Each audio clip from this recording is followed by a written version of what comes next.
What's up, everyone? Oh, sorry, a little bit of lag. What's up, everyone? Welcome back to another episode of Burgundy Blitz. I'm here with my co-host Emilio. How you doing today? I'm doing fantastic, Matt. How are you? Doing pretty good myself. Good, good. That's what we love to hear. It's been an interesting past couple of days with this draft Oh going yeah, on. for sure. Um, Excuse me.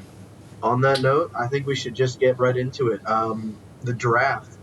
What are your initial thoughts on how we did?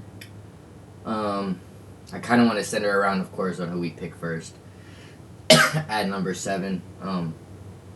Now, my initial thoughts is the whole organization. sorry, sorry. That yard be hidden.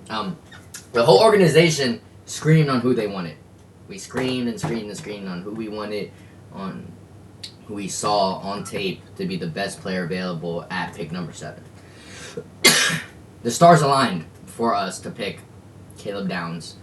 Um, and unfortunately, we just didn't pull that trigger. I don't know why we didn't pull that trigger. The Giants wanted him. Clearly, the Cowboys wanted him. They traded up to get him. Well, the Giants didn't want him, clearly, but you know what I mean. Everybody at the Giants organization wanted him. I don't know what people are looking at on film against Miami. That's where I'm dying on this hill that Caleb Downs had a better game against the Miami game. Sonny Styles was easily blocked. They easily came up into the secondary. Now, we did watch 2 first round. I think it was 2 first round O linemen out of Miami. Could be wrong. Maybe it might have been 1. So that O line was good, but if you're playing at a linebacker, you cannot be easily blocked on that second level because then the running back is just gonna zoom up, and that's exactly what Miami was doing. Mark Fletcher was running all over our defense. Yeah, I mean, I like Sonny Styles. I like the combine that he had and everything else, but at number 7, you got to pick the best prospect on the board, and that was Caleb Downs. I I don't hate the pick. I am also a Downs dude. Downs was my favorite throughout this entire draft process. I think Downs is the best defender in the entire draft, but I can see why we decided to go with Styles. He's a freak athlete, and our biggest issue on defense last year was not having enough of those freak athletes. Um, I think that our linebackers, especially, we had Bobby Wagner, who at this point, should honestly probably retire. And we had Frankie Luvu, who had a surprising down year. So, in combination, it just made for a really bad linebacking duo. And outside of that, we didn't really have much else in that department. So, I don't hate the Styles pick. I feel like he's going to bring a lot of juice to that defense. He's going to be wearing the green dot. He's going to be on the field every single play. And, as much as I hated Downs, or not hated Downs, as much as I wanted to draft Downs, I don't hate the Sonny Styles pick. I don't hate the pick, but it's just with the best available person on the board, with someone that's versatile, someone that we need. It's in the word, Matt. I don't know if you agree with me. It's called a safety. It's our last line of defense that we have out there in the field. Sony Styles could be the next Fred Warner, and even broadcast said something about it. Adam Peters going for his, you know, ball hawk seeking linebacker, and as soon as that was said, even before we made the pick, I was like, you know, between me, you, and the pod, I had $100 on Caleb Downs, us picking him at number 7, and so I was really thrown off as soon as the broadcast said that. Um, he, well, we'll see how he does. I mean, I don't know what they plan on doing with him. I know Carnell Tate was our guy. Surprisingly enough, he went number 4 to the Titans, but that's all because Arizona messed up the whole draft and decided they wanted to pick Love at 3. So. Um, this is gonna be an interesting year. If I don't think we did we bring back Bobby? No, he's still a free agent. Yeah, see, this is where like I don't know where the mentoring is gonna come in. Like I like Sonny Styles, but he's coming in there expecting to be the best linebacker in the room, apart from Luvu. But I don't even really count Luvu because Luvu is a better pass rusher than he is coverage guy. So he Sonny Styles has a lot that he has on his plate now that he's with this team. He's gonna have to expected to do a lot as soon as he comes in, especially with the defense that we have. Yeah, So, for sure. um, with that being said, I honestly don't think Sonny Styles was our top choice. I think Carnell Tate was. We were gonna draft him if he was left on the board, and if Kansas City, I mean, I don't know if Kansas City thought that we were gonna draft him, but clearly Kansas City moved up and drafted Monzor Delane, and so maybe we went with our third option. So I don't know. It all depends on how they're feeling with this guy, and if Dan Quinn wants this guy, then I'll trust Dan Quinn. Yeah, All right. I mean, hell, if this was our third option, then I think that's a pretty damn good third option, if I do say so myself.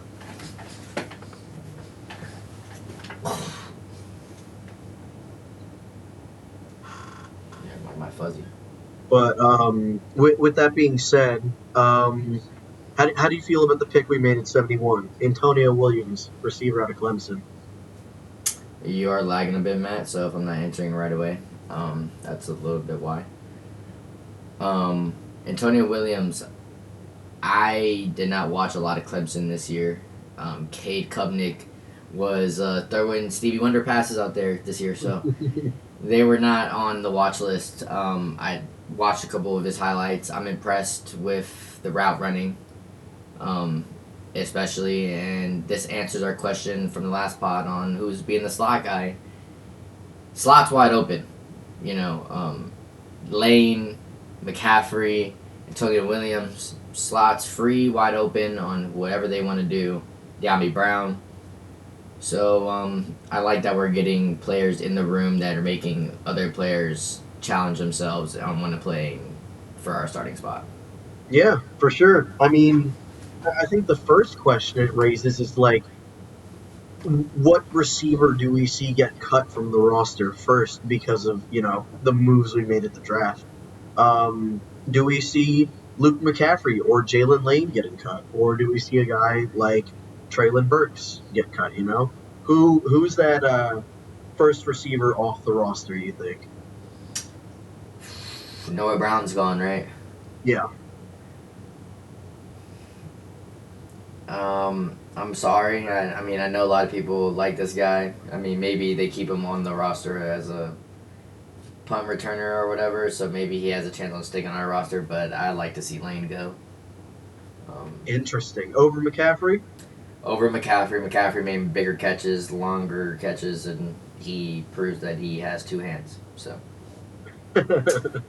Yeah.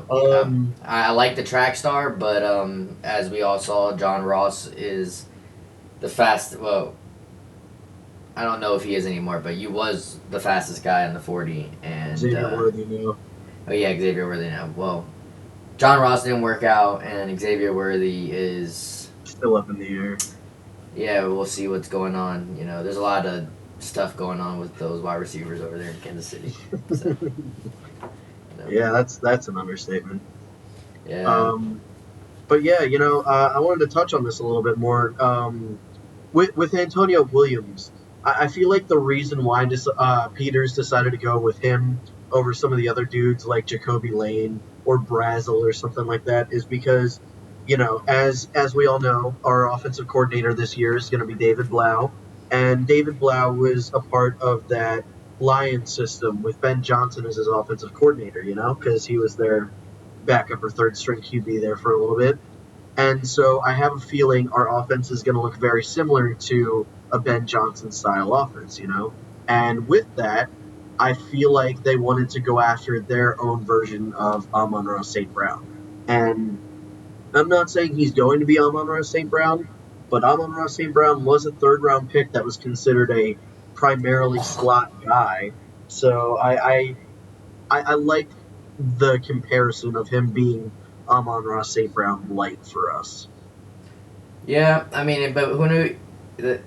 I would like that, but I would like for a development more. You gotta think this guy's a third round pick. I would like all those guys to develop. And again, we're waiting on this 49ers situation. That's another thing that's still up in the air. On like, I'm hearing like all over my feed. All I'm hearing is every day we're waiting for this guy to be released. He wants to come to us. He's our first interest on signing, and so that just throws another picture that we're probably going to cut multiple receivers and they're going to stay on the training squad. So I think you move Lane down to practice squad and you let these receivers rock on who's playing good one week and who's playing bad and who wants to do the dirty stuff. No, nope. Go ahead. The real question I have is we didn't draft a tight end this year. Zach Ertz is out, and are we going to use Ben Sinnott? Ben Sinnott was a pass catching tight end, could also block at K State. What are we going to do at that position? Because we decided that we didn't want to draft any tight ends. So yeah, I don't know. We did sign Chig Okonkwo. So I do think it's going to be kind of hard for Sinnott to crack the rotation with Chig Okonkwo there because, John Bates is going to have a spot on the team just because he's our blocking tight end. He's probably the best blocking tight end in the league. And, of course, Chig Okonkwo is going to be our one. So I find it hard for Sinnott to get any true minutes. But if we're talking about Ben Johnson style, we see even with Dan Campbell last year using what's his last name Tesla. I always every time I see his last name I think of Tesla. But they use Tesla and Laporta. They use them both pretty frequently and pretty well together to have both of them on the field. So I'm just trying to figure out I don't know. I can't wait for training camp, and I need to see what this offense looks like because, Ben Johnson did a lot. He was running, you run 2 tight end sets, you run 4 wide receivers, 2 tight ends out there. Apologies, we're having some in the backfield. Bad connection problems right now. Yeah, just a little bit, I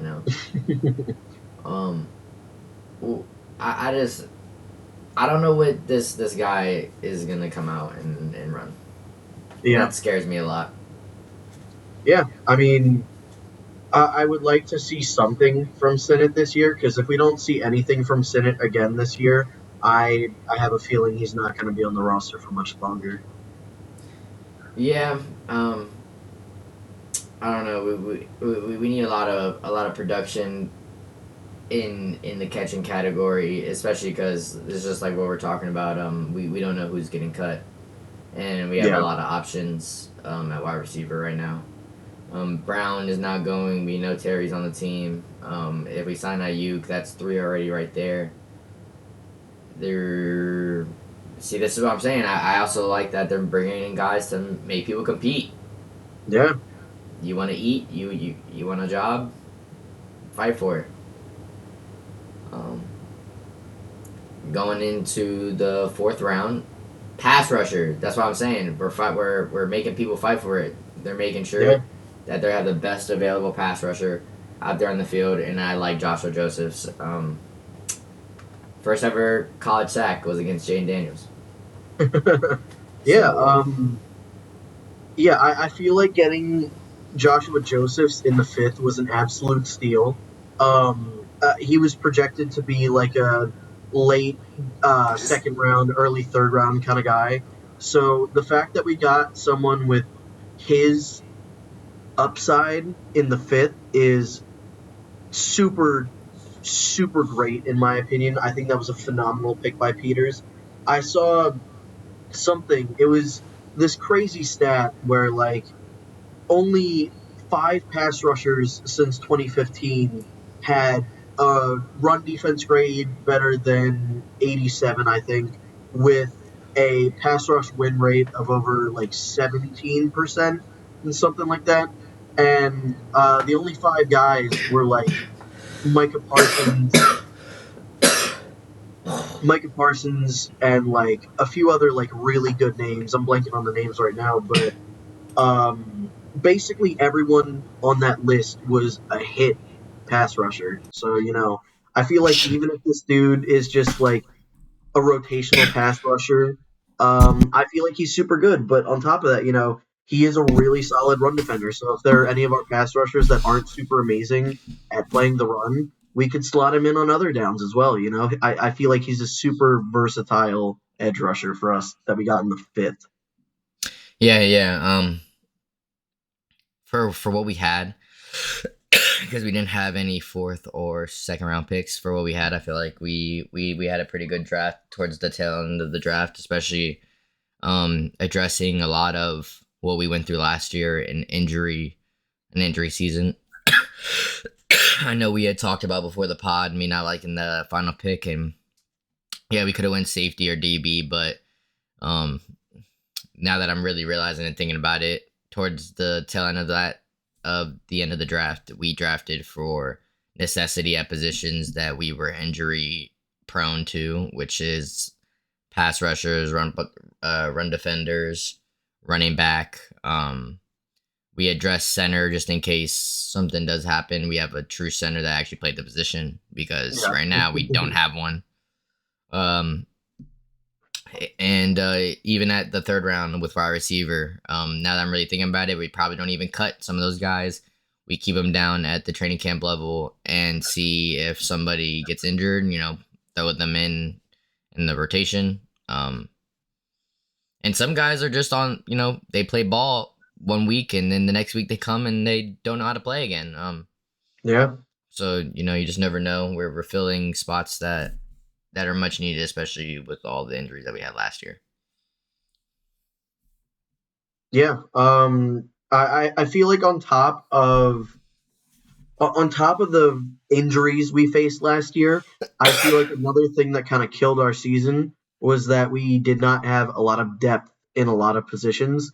So it made those injuries that much worse because the guys backing up our starters were really not NFL quality players. And I feel like this offseason, whether it be free agency or the draft, I feel like we went and got a lot of guys that won't necessarily be strictly depth pieces, but can be like rotational guys and stuff like that, to where if we suffer a major injury, it won't be nearly as detrimental to our season as it was last year. You there? Yeah, Yeah, it's a little laggy today. I don't know why. I don't know. What's it called? But last thing I heard, yeah, we need to get everything sorted. With safety, I feel like so we go out this year after this year and we sign somebody. We still have a lot of cap space. There's a lot of holes that I see right now just off of face value, but you never know.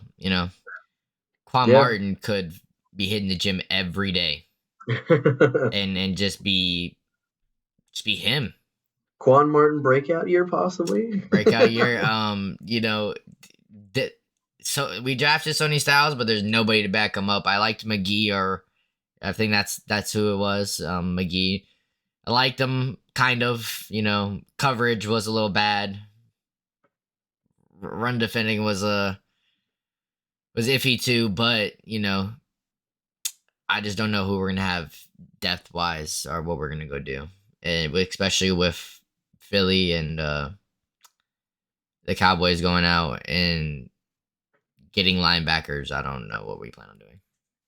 I mean, honestly, after the draft, I feel like linebacker is probably our strongest position right now. I feel like we have a ton of depth there because, the starters are more than likely going to be Styles and McGee are going to be our two mics. And I don't mind McGee as a mic too, As a Mike 1, it was a little questionable because he's still very raw and he was a fifth round guy when he came out.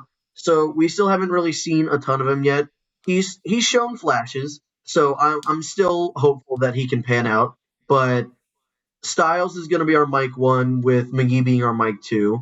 And then we got Chanel as one of our linebackers. I Obviously, he's totally going to forgot be we signed Chanel. You know, more of a Sam for us. eat my words today. And what's up? I said I forgot we signed Chanel. I'm eating my words today. You a little too Yeah, high. yeah. Chanel is a super underrated linebacker. I feel like he's going to contribute a lot for us. And then we got Luvu there still, hoping he has a bounce back year. And then we still have Kane Madrano and Ale Cajo, and like I know those guys probably aren't going to get a whole lot of playing time, but I do like Kane Madrano's cover ability at the very least. He's a pretty piss poor tackler, but in coverage as a linebacker, I don't hate it, especially because his last year at UCLA, he was kind of playing all around the formation. He was lining up at safety. He was lining up at nickelback. I know he took some reps at outside corner. He's a guy that I feel like in certain situations can make an impact. At the very least, I feel like he's going to be a solid special teams guy. Yeah. Well, sorry. Today the stream's a little trying to wrap my head around everything. Make sure I caught all my Yeah, the T's. internet problems today.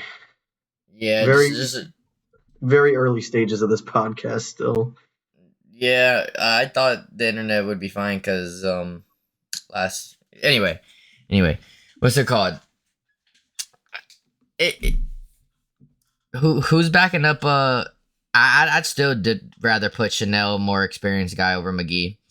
And after McGee, I mean, it's just I don't know. I'm really scared for injuries. Sonny Styles got hurt a little bit last year. He got banged up. You know, he's playing a, a position where you have to make a lot of tackles. Um, it's just in defense, man. You know, it'd be nice. I was fine with McGee and Chanel just sitting in the middle. You know, with Caleb up top, but it looks like we have Con Martin and I don't know if Nick Cross is if they're gonna play him deep safety, but I want that boy in the box because that boy Oh get yeah, hit. That boy yeah. get I hit. I have a strong feeling that Quan Martin is going to be our safety over the top, and Nick Cross is going to be our box safety. I feel like that is the best way to go about it because Nick Cross is a heat-seeking missile. He is a phenomenal tackler, and I feel like even for a box safety, he can still he has that ability to take the ball away. You know, Yeah. What do we see out of Trey Amos? You know, does he come back? dude, I'm expecting a phenomenal year two from Trey Amos. He was by far and away whenever he was playing for us, because I know he dealt with some nagging injuries last year too. But when he was on the field for us, I feel like he was our best defender. Trey Amos looked so good as a rookie. It just he wasn't able to stay on the field a ton, and that was an issue coming out of college, which caused him to slide a little bit. People were worried about his injury history, and it kind of showed last year, but I can't really blame him because everyone at every position was just super banged up for us last year. Yeah. What's it called? That broken fibula really sunk me, especially because I was at that game. Yeah. Pretty sure everybody was at that game. But he looked good. Nobody looked good against JSN, but besides going against JSN, he looked good all year.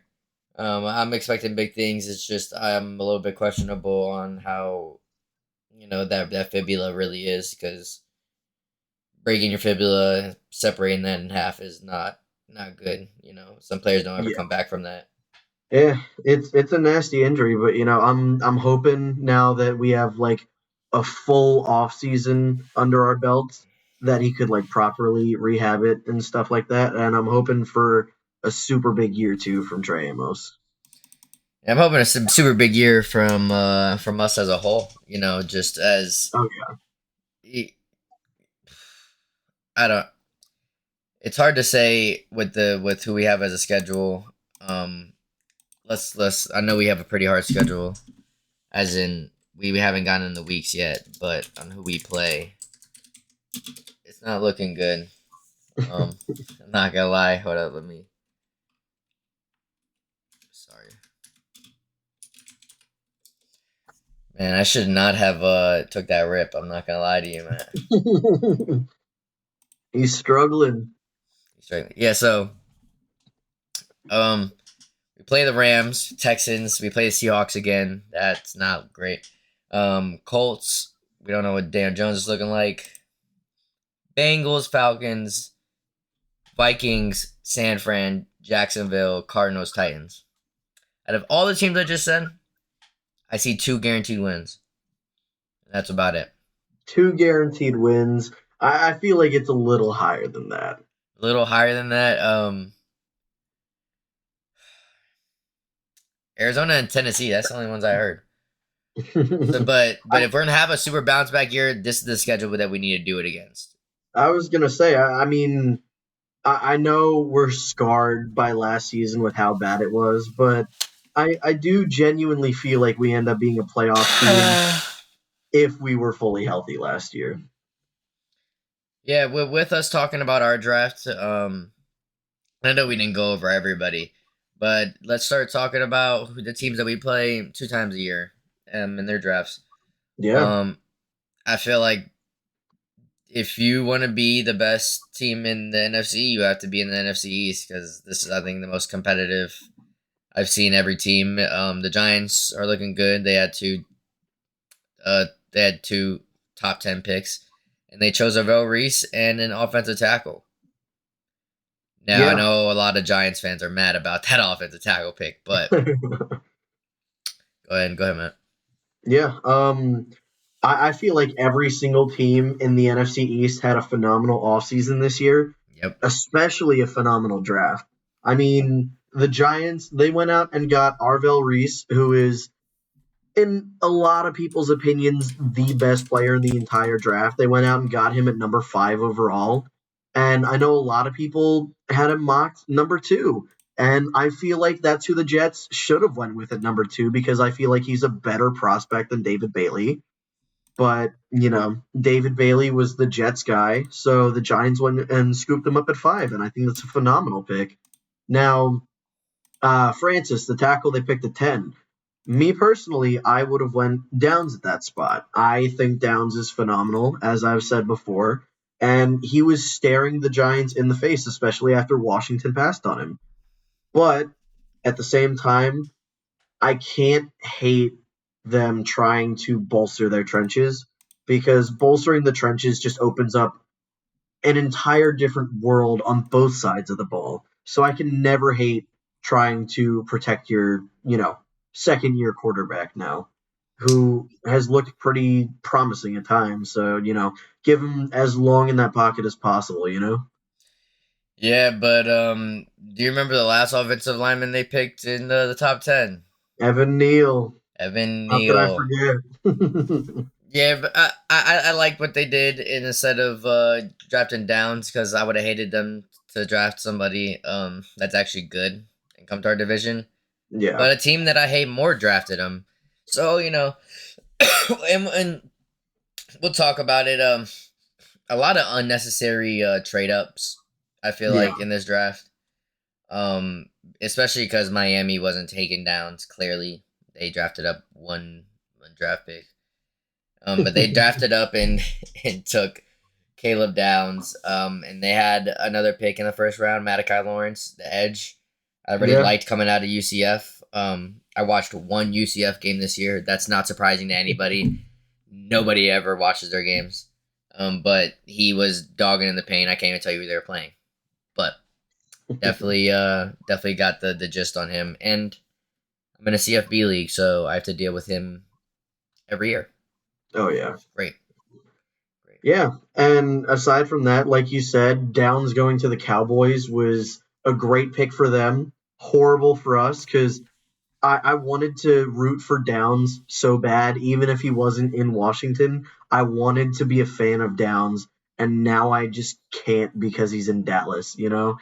I I hate to say it, but I'm gonna have to hate this guy now.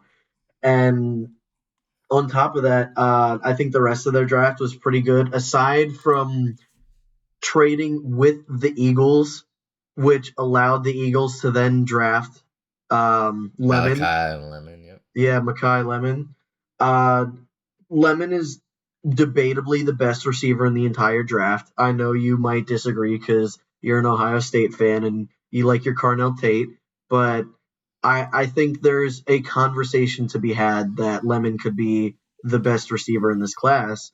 And having Philly snatch him up at 20 because Dallas traded with them is it's just so frustrating to me because it's such a classic Cowboys move. Yeah, I mean it's also not just Dallas's fault. We're going outside the division, but somebody in the Rams front office thought it was a great idea to be like, yeah, yeah, we're gonna draft Ty Simpson. Let's go Ty Simpson when we have a future Hall of Famer as our starting quarterback. Well, it's not even that, Matt. Um, Ty Simpson didn't do anything in the playoffs. Carson Beck did. And Yeah, I'm not saying draft Carson Beck at 1, but you draft Carson Beck at 3, and you take Makai Lemon. Devontae Adams probably has one maybe 2 years, and maybe you don't even sign him for that second year. And he gets to mentor Makai, and he gets to also learn from Puka. And I know they have a lot of pieces, but that that's who that was supposed to go to. yeah, The odds that pick alone was the only pick that had a minus odds of them drafting him, and they didn't. So yeah. I I don't mean, know. I feel like if the Rams actually went and drafted Lemon there, I feel like Stafford would have broken like every single passing record ever. I mean, that offense would have been basically unstoppable. And it already was. Yeah. It Um, was already borderline unstoppable before that. did you So, see the video of them drafting Simpson? And he's like, yes. "Let's go make history, coach." He's like, "Yeah, no." Yeah. Yeah, Hey, you go enjoy this night, buddy. exactly. You're not playing all next year, so I mean, hopefully, but He's not going to. I mean, yeah, that's only if Matthew and Yeah. he likes to get hurt sometimes, so we know how that goes. Yeah. But I'm not scared of Jalen Hurts, so they can have another receiver. Um, Yeah. Especially considering AJ Brown is more than likely going to be a Patriot before the start of next season. So, yeah, I mean he'll reunite with Mike Vrabel. I mean after the suspension though, because God, there's some crazy shit happening in New England right now. yeah. Yeah. As many of you know. God, you can't cheat without having eyes on you. What a fucking pain in the ass. The Rossini files, as we like to call it. Yeah, yeah. That's crazy. That was some crazy stuff. No, yeah, for sure. But But the best no, go ahead. division of football, best division of Yeah, football, NFC hands down. And we're looking for a fantastic year yeah. coming out of. The NFC East is going to be an absolute dogfight for the next 5 to 10 years. Every team is looking to be on the ascension, if not already at the peak. Eagles might be on a little bit of a downswing, but at the moment, the Eagles are still a team that should be feared. Dallas, I feel like, could have a bounce back year. Washington is more than likely going to have a bounce back year. And I feel like the Giants, as much as I hate to say this, I feel like they're an upcoming team.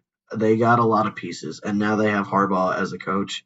And I like that for them quite a lot.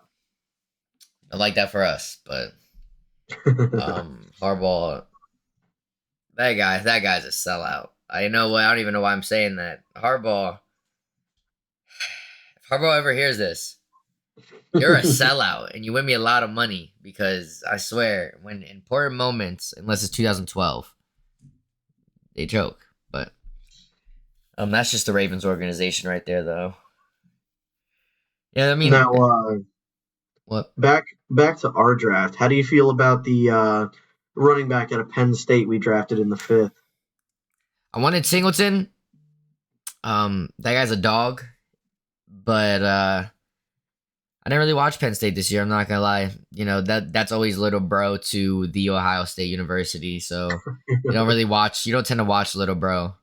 But I do know Penn State. Saquon came out of Penn State. They developed their running backs very nice, and both Yeah, running backs were considered top running backs, kind of. Um, so I mean, we'll see how it goes. He'll be yeah, definitely be our power back. We'll replace what Brian Robinson was, yeah. and but besides the fact, Bill and Rashad White. Rashad Wright will be in most of the carries, so it doesn't matter. Yeah, yeah. I mean, I was a little confused by the pick because I feel like our running back room is already very crowded. We have Bill, we have Rashad White, we re-signed McNichols this year, and then we also signed Jerome Ford, who I feel like isn't amazing, but I don't think Jerome Ford is a terrible back. I think he's a nice backup option.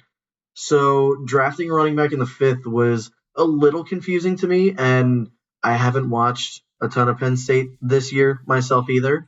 But from what I've heard about the dude, I heard a lot of Penn State fans are saying that we're going to be super happy with this pick, and I like to hear that because we have been missing that true power back that can, hang on to the football through contact. Because I love Bill, don't get me wrong, but there were a few times last year where he coughed up the football, and that was a little concerning to see. But I love Bill. I want to give him, that next year, see what he does alongside Rashad White.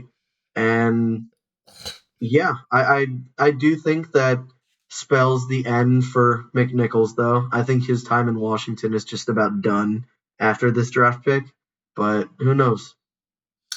Yeah, I liked McNichols. McNichols was a dog. He always showed heart on the field. But what I don't understand, now that you're saying that, I don't understand the pick because we had somebody that averaged a good amount of yards per carry, and I don't know if they didn't want to pay him or not. But I liked Chris Rodriguez personally. Chris Rodriguez was not fancy. It wasn't elusive like that. He ran forward and got yards, which is what you need to be doing. So I felt like we should have re-signed Rodriguez, and we could have used this pick on somebody like a secondary defender. Somebody that can guard a receiver, kind of. But Peters feels like he knows what he's doing with that running back pick, and maybe again, running backs get hit a lot. You never know what could happen. Bill was also questionable on a lot of weeks. Yeah. As the viewers will come to find out, I bet a lot. So I definitely know how questionable he was during some of those weeks. So who knows? Yeah, and I mean, AP did find Bill in the seventh last year, so like if there's any position I'd trust AP to draft, it'd probably be running back. If you could find a guy like Bill in the seventh and have him be like basically our leading rusher last year, that's a good sign. So you take a dude 2 rounds earlier, you're hoping, especially at the position of running back, you're hoping he could at least be a solid contributor for the team next year. And with my entire heart, I trust AP, especially this offseason. I feel like he's been phenomenal so far. A day, hey, hey, day one there was a lot of chirping, a lot of chirping, but he shut the whole organization up, and I feel like yeah he's been doing what he's supposed to do, filling some key roles other than a secondary defender, um, but you know I feel like we're in for a good year. There's not much to really say about the center we drafted, I don't. Michigan State is a shell of what they were, and so I didn't watch anything, and I know nothing about the quarterback from Rutgers. So Yeah, I mean, I do want to touch on them a little bit. I do like the fact that we addressed the position of center at some point in this draft. I knew. Um, Michigan State, while they definitely aren't Michigan State of old, they are still a Big Ten school. So this dude was facing a lot of good competition, you know? And for a six rounder, I like the pick. I feel like he's gonna come in and at least hopefully compete for the starting position. I don't think he's going to win that job, especially in year one. He might further down the line, but this season I don't think he's gonna win the job.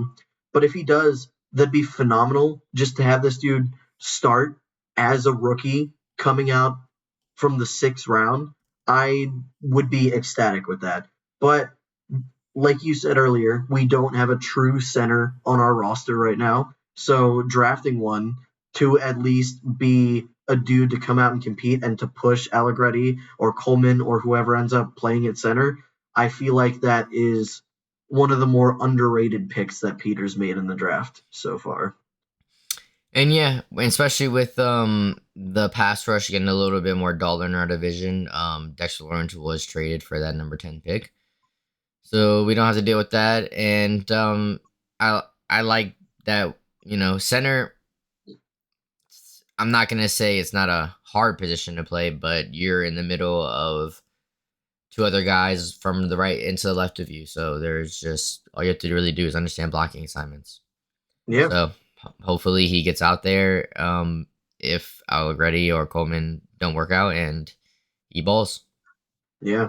Now the one thing I am a little concerned about with the center we drafted is that he is not following Donald Trump on Instagram. And you would hope that your big, tall, fucking beefy offensive lineman would be some redneck hillbilly hunter that is a super big Trump supporter because those are the dudes that are going to protect your quarterback better than anyone else, you know? Yeah, hey, I don't know. We saw Will Campbell in that Super Bowl. My man was tripping balls. Hey, I mean that has to do with the little T Rex arms he Yeah, has, yeah, you know? forgot Not about for the that. lack of heart. Not for the Uh, lack of heart. that's why Ruben Bain fell, and they were scared from the little T Rex arms. I will say Ruben Bain versus Will Campbell is going to be cinema this year. T Super. Rex versus T Rex Who in the wins? trenches. Yeah, watch Ruben Bain actually ball out this year. I mean, I do feel like Ruben Bain is going to be super solid for the Bucks. I feel like that was one of the better first round picks because I saw him. Now it was more towards the beginning of this draft process, the mock drafts and everything like that. But I saw him as high as number two in some of these mock drafts, you know? So to see him slide all the way to 15, I think it was.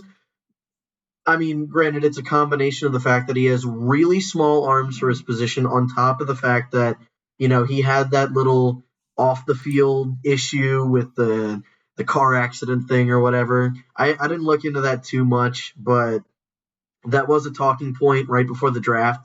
So I have a feeling that those two things kind of contributed to him sliding all the way down to the Bucks. But he is he was a baller in college, so I'm hoping it can translate to the pros, and I'm hoping that the small arms aren't too big of a deal. But I think the Bucks got a quality edge rusher with Ruben Bain, and I think it was incredible value for them. Yeah, I think it was super valuable for them. I mean, especially because Bucks have always developed good pass rushers, so the development will be there. Yeah. Um, I, I am kind of, I don't know, Jets choosing David Bailey. I mean, and then Kenyon Sadiq. These guys want to be a poverty org for the rest of their lives. I don't. There's a lot of teams this year that I was just like, dude, like, what are you guys doing? Like, I just Yeah, don't see the vision. this was an interesting draft. I feel like, especially on day two, I feel like there were a lot of reaches. Um, I feel like, especially in that second round, there were some questionable draft choices, but in the end, Washington, I feel like we made out pretty good with our draft choices. And with that, I wanted to briefly touch on the quarterback we took in the seventh because, obviously this dude isn't going to be a starter. We have JD5. He's our franchise guy, but I don't hate it because I don't even think he beats Mariota out for the backup job, but to have him as a QB3 just in case Jaden and Mariota go down again this year, which I pray does not happen, but if it does, I feel like he's a much better option than Josh Johnson last year or even worse, Sam Hartman, because my God, if it weren't for Sam Hartman being Jaden's best friend, that dude would be working at McDonald's by now. Yeah, yeah. He every time he touches the field, God, I get scared. I'm As you should. He's like Rex Grossman 2.0. Like that's kind of insane. I am kind of mad that we, you know, I I hate sitting here playing GM because it's kind of just like, oh well, these guys are professionals, and who am I to say anything? But I'm kind of mad that we didn't go up into the second round and talking about. It might just because I played corner, so I think they're super valuable. But we should have drafted up and chose someone like Avion Terrell, or Yeah, even draft. I think he got selected fourth round. We could have drafted McCoy and took the chance on him coming yeah, back from injury being good. yeah, Just to take a chance on a player that has high potential that ended up falling in the draft because those guys fell. They were McCoy and Avion Terrell were a possible in the first round and they slipped. I don't know why we didn't try to do anything, but I think they feel comfortable with who we have at corner and safety, I guess. So yeah. thoughts I power to mean, them. I do agree that I feel like corner and safety are probably the two weakest positions on our entire team right now. And it is concerning to me. But one thing I've noticed from a Brian Flores s scheme, and if anyone on the podcast listening doesn't know, the guy we hired for our defensive coordinator spot is coming from the Brian Flores coaching tree. He was a member of the coaching staff on the Vikings last season, and Brian Flores is their defensive coordinator. So Durante Jones, our new defensive coordinator, he's going to incorporate a lot of those Flores concepts. And one thing I have noticed about a Flores kind of style defense is they don't really give a fuck who the DBs are on that team because they put their guys in a position to succeed no matter what, and you've got guys that really aren't considered to be elite at their positions balling out. And, I feel like it's just a product of the system. They don't really value corner as much as they do linebackers and the D line. And, I'm excited to see how it works out for us. I'm a little worried with the DB situation right now, but I trust Durante Jones to put people in the position to succeed. Yeah, I don't. I actually don't know much about the guy that we hired at defensive coordinator. I do know who Brian Flores is. I know he's a really good defensive coach, and that's who we really wanted coming out of the managing staff portion of the year. But we still got a guy that's kind of similar like him, and so I'm expecting. It's just like what you said. They don't really care about who's playing cornerback because if they're playing good enough defense to get to the ball or to the quarterback, they don't need anybody guarding them because we have the pass rush there. So I think they're leaning heavily really towards pass rush and going on something that you said earlier.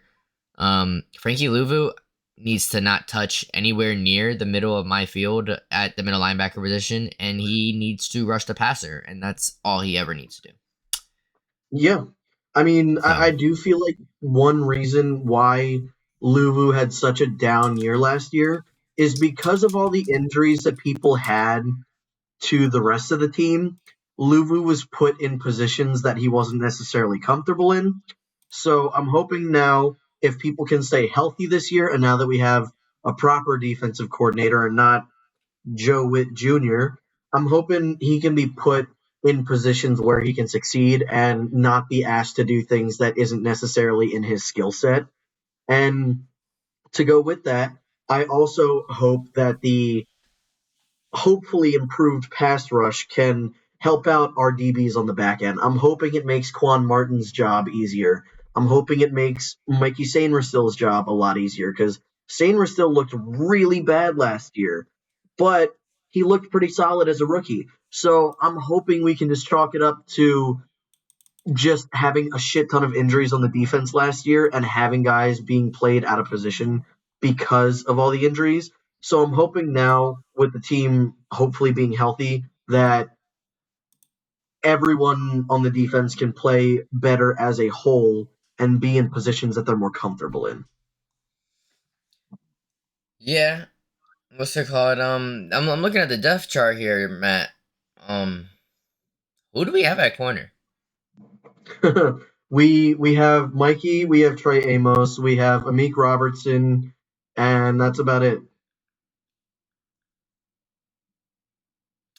This Brian Flores defense better come hitting at these quarterbacks because if I have to deal with another year of drop back and let's just pass the ball all over us, I don't know what I'm gonna do. But you are right. I hope I feel like they are gonna figure it out. And there's only so much you could really do with guys that are playing like a lot of zone and a lot of man. Yeah. So which we will be playing a lot of man this year. So hopefully that is the skill set of guys that we have. Which I know Meek Robinson is. I know you're not a fan, but he's decently good at man, and so is Mikey at a certain extent. So Yeah, I mean the one thing I do like is with a Brian Flores esque system, it's very different from whatever the fuck Joe Witt is running because Joe Witt just decided to come out in a lot of base coverages. He rarely, if ever, blitzed, and it just really did not pay off because our pass rush wasn't good enough to stay in base coverages, and it made our DBs look a whole lot worse than they were. So now with this new system, it involves a lot of creative, unique blitzes that we haven't been seeing over the past season and a half. So, seeing a fresh kind of look to the defense with the new system hopefully will allow the DBs to play better on the back end because they won't be asked to hang with guys in coverage as long as they have been in the past. Because with these new blitzes on top of the new guys we signed to improve the pass rush, it should make their jobs a whole lot easier and not have to hang with guys in single coverage for 4 or 5 seconds at a time every play. yeah, and I think that's why we're souping up our pass rush. You know, we're signing guys Yeah. like Hawaii and Chanchin, and we got a guy from the fifth round, Joseph.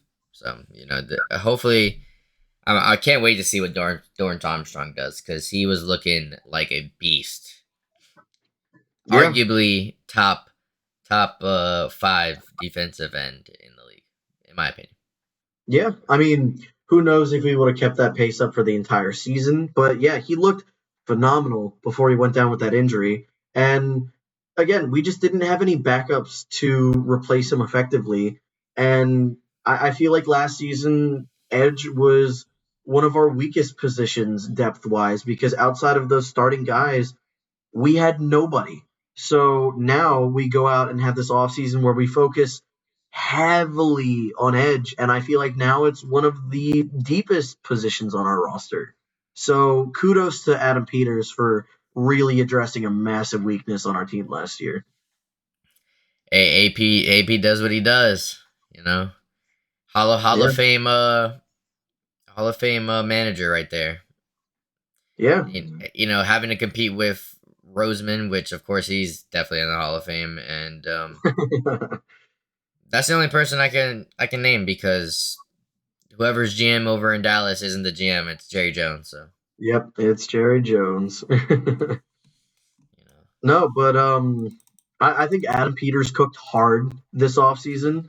Um, I'm really Ayuk. hoping we can. Yes, Ayuk is the next move we need to make. I'm really hoping we make a strong playoff push this year. And I really don't feel like there was any one move that Peters made that was bad this offseason. I feel like every single move he made was solid at worst and phenomenal at best. With what we had last year, I think he did what the best thing they could possibly do. Now, th- did going into this year, one of those defensive tackles got to go. I need them traded. So Yeah, just hopefully AP notices that, and shout out to AP for keeping our organization alive, and for giving us at least good quality players on a team that hasn't had a good quality players in a very long time. yeah.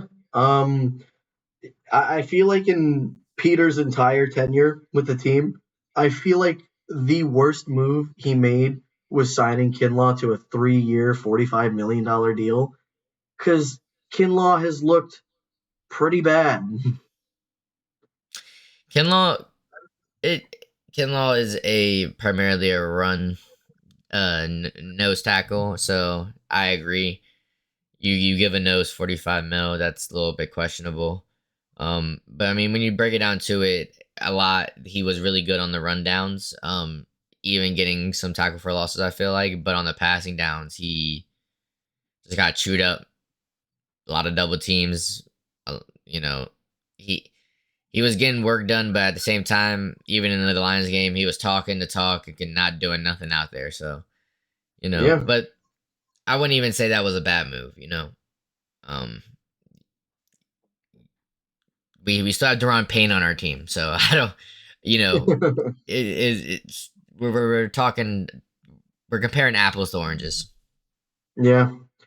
Yeah, I mean, I was hoping if we were to move Payne, I was hoping we could have done it before the draft, maybe gotten some extra picks or something like that. But, as of right now, Payne's on our team. I feel like since we didn't trade him, he's going to be on our roster come week one. But, contract year Payne, hopefully he balls out. Yeah, if you want to feed the family, you gotta go out there and put it on that field. And like you said last pod, he tends to ball out on contract year. So Yes, sir.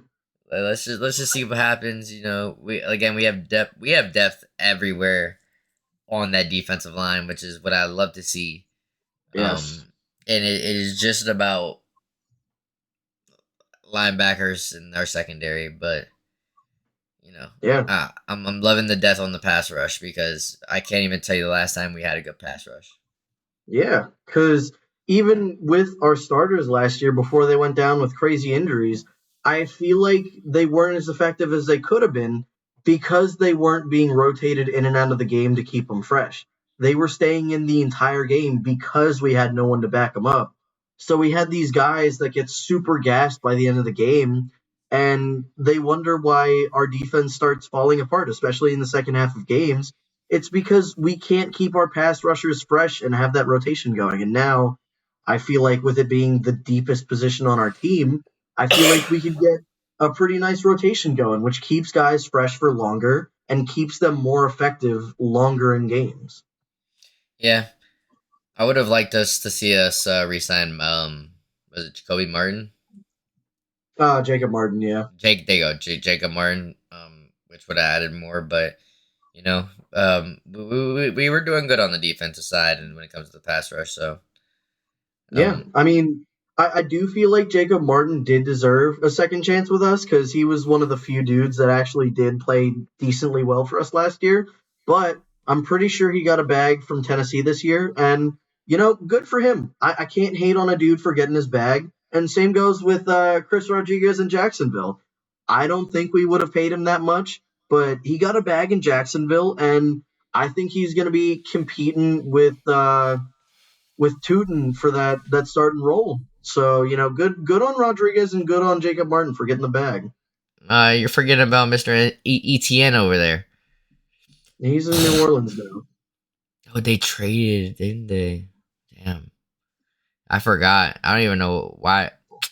I don't even know why they would do that. They had Devin Neal. Devin Neal is really good back. But he was pretty good for them last year. So shout out Devin Neal, KU legend. Um, Yeah, but with that being said, I think we're gonna wrap up this episode here. Emilio, it was nice talking with you again as always. You can find the Burgundy Blitz podcast on YouTube, Spotify. Hopefully, getting it up on Apple Music here soon too. Um, Follow our Twitter and our Instagram at Burgundy Blitz, and yeah, all right. It's nice talking to you, Matt. I'll see you guys later. all right.